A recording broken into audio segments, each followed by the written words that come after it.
Hey everybody, welcome back. We're looking at another cosplay build this week. I promise this is the last knock dryer build I do for a little while. I know I've been doing a lot of knock dryers. It's just there's a lot of builds that used the old Aaliyah frame from the 4th gen AC, and they the Aaliyah frame just translates to the knock dryer frame really well. But anyhow, this is Split Moon. In 4 and in 4th gen, Split Moon was pretty much a heavily melee-based AC. It didn't even have any back weapons. It pretty much had either a machine gun or a rifle, depending on which game you're looking at. We're looking at the second game, specifically, 4-Answer. But in the first game, he had a Marv. Alongside that, he had a Dragon Slayer. But in the second game, he did end up getting the Motor Cobra and the Moonlight Blade. Now, while we don't have a machine gun that really even compares to the Motor Cobra, we do have the Ludlow, and it's not bad. I like the Ludlow, so I used the Ludlow.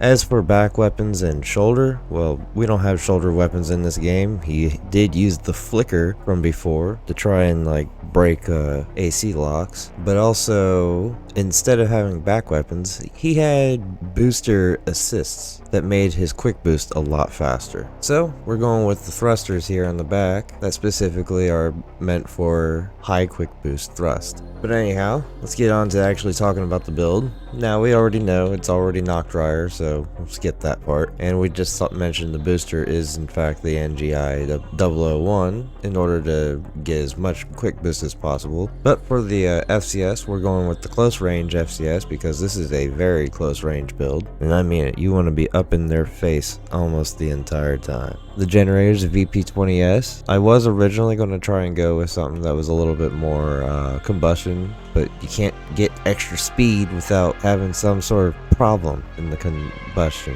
And I wanted as much speed as possible, and these Arquebus generators just seem to do much better on the speed department.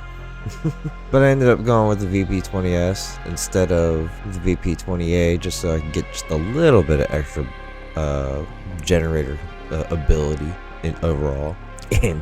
And do I even have to mention it? It's the assault armor as usual. I mean, it is a 4-Answer build. And we mentioned we have the Ludlow. And for the Moonlight, we're using the Red Shift because I figured Shinkai would have upgraded by now. Shinkai was never shy of upgrading. He started out with a Dragon Slayer, upgraded to a Moonlight. Now he has a Moonlight Red Shift. And as I mentioned before, we for the sake of the cosplay build, we have no back weapons. But when we go to do this in PvP, I did this with back weapons. I added some. But anyhow, that's enough talking about the build. I'll go ahead and show you some footage of using the AC against some opponents. We started out fighting against an arena fight, and I think I did actually use this version in the arena with the no back weapons to show off the speed. And in the nest, yeah, we definitely those back weapons on. Although it is possible to beat someone with this exact build and no back weapons. Just take advantage of that extreme high speed and stay close.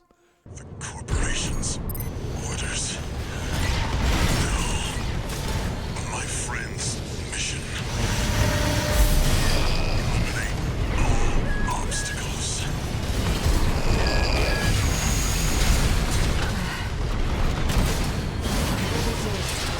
You're in danger. We have to defend ourselves. Voice. 621. I see